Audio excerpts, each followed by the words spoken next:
ഒരു വൈകുന്നേരം ഗംഗാതീരത്ത് ഒരു യുവാവ് പച്ചയായ ചിന്തകളോടെ നടന്നു. ഈ ഭൂമിയിൽ വിശ്വാസങ്ങൾക്കുമപ്പുറം തർക്കം അനിവാര്യമാണ്. എല്ലാം ചോദ്യങ്ങളായി തോന്നുന്നു, എല്ലാം വിശദീകരിക്കപ്പെട്ടേ തീരൂ. അപ്പോൾ അരുവിക്കരയിലെ വൃക്ഷത്തിൻ കീഴിൽ ധ്യാനിച്ചിരുന്ന ഒരു സന്യാസിയെ കണ്ടു. ദീർഘനിശ്വാസത്തോടെ ആ സന്യാസി കണ്ണുകൾ തുറന്നു. യുക്തിവാദി: ഗുരുനാഥ, ഒരു സംശയം ചോദിക്കട്ടെ? ഹിന്ദുമതം സമത്വത്തെ ഉപദേശിക്കുമ്പോഴും ജാതി വ്യവസ്ഥ ഇപ്പോഴും നിലനിൽക്കുന്നത് എങ്ങനെയാകുന്നു? സന്യാസി: മനുഷ്യൻ സ്വാഭാവികമായാണ് വ്യത്യാസം കാണുന്നത്. ഓരോ സമൂഹത്തിലും മേഖലകളിലും അത്തരത്തിലുള്ള വേർതിരിവുണ്ട്. ജാതി മനുഷ്യൻ തന്നെ സൃഷ്ടിച്ചൊരു ക്രമം. പഴഞ്ചനാകുമ്പോൾ തൊഴിൽ അടിസ്ഥാനമാക്കി പ്രവർത്തനം വിഭജിച്ചിരുന്നത് 4 പിന്നീട് അതേ ക്രമം 400 അതിലധികമായും വിഭജിക്കപ്പെട്ടു. ഇന്നും അതിൻ്റെ ദുഷ്ഫലങ്ങൾ മനസ്സിലാക്കി മഹാന്മാർ അതിനെതിരെ പോരാടിയിട്ടുണ്ട്. രാമൻ ശബരിയുടെ പഴങ്ങൾ സ്വീകരിക്കുമ്പോൾ ശബരിയുടെ ജാതി ചോദിച്ചില്ല. കൃഷ്ണൻ ഏത് ജാതിയിലായിരുന്നു? ശിവനെ ആരാധിച്ച കണ്ണപ്പന്റെ ജാതി എന്ത്? ഭക്തന് ദർശനം ഉടുപിയിൽ പുറം തിരിഞ്ഞ് ദർശനം നൽകിയ ഭഗവാൻ എന്തിന് ജാതി? സമത്വം മനസ്സിൽ നിന്ന് അനുഭവപ്പെടേണ്ടതാണ്.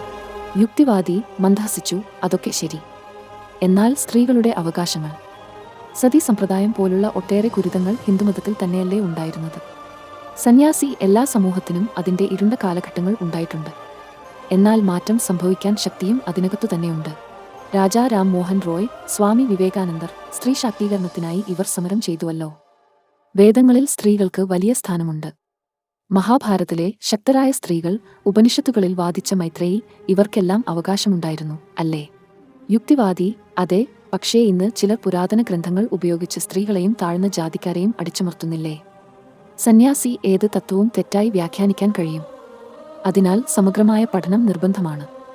ഗീതയിൽ കൃഷ്ണൻ പറയുന്നു, എല്ലാ സൃഷ്ടികളുടെയും ഉദ്ഭവം ഞാനാണ്. എല്ലാം എന്നിൽ നിന്നാണ് വരുന്നത്. ഇതറിയുന്ന ജ്ഞാനികൾ വിശ്വാസത്തോടും ഭക്തിയോടും കൂടിയേനെ ആരാധിക്കുന്നു. അഹം സർവസ്യ പ്രഭവോ മത്ത സർവം പ്രവർത്തതേ ഇതി മത്വാ ഭജന്തേ മാം ബുധാ ഭാവസമവിത. ജ്ഞാനികൾക്ക് എല്ലാ ജീവികളും തുല്യമാണ്. ഹിന്ദുമതം ഭക്തിയെയും വിവേകത്തെയും ഒരുപോലെ വിലമതിക്കുന്നു. യുക്തിവാദി തോന്നലോടെ: പക്ഷേ മതവിശ്വാസം അന്ധമായാൽ? സന്യാസി: യുക്തിയും ഭക്തിയും ഒരുമിച്ചേ മതം മനസ്സിലാക്കാനാവൂ. ചിന്തിക്കൂ, പഠിക്കൂ, സംശയിക്കൂ. പക്ഷേ അതിനൊപ്പം ഹൃദയത്തിൻ്റെ ദീപവും തെളിയിക്കണം. മനസ്സിൽ സ്നേഹവും കരുണയും നിറഞ്ഞാൽ മതം പ്രശ്നമല്ല, മറിച്ച് പരിഹാരമായിരിക്കും. യുക്തിവാദി നിശബ്ദനായി നിന്നു. സന്യാസിയുടെ വാക്കുകൾ മനസ്സിനെ സ്പർശിച്ചു. ശരിയോ തെറ്റോ എന്നല്ല, ചിന്തിക്കാൻ പുതിയ വഴികൾ തുറന്നു.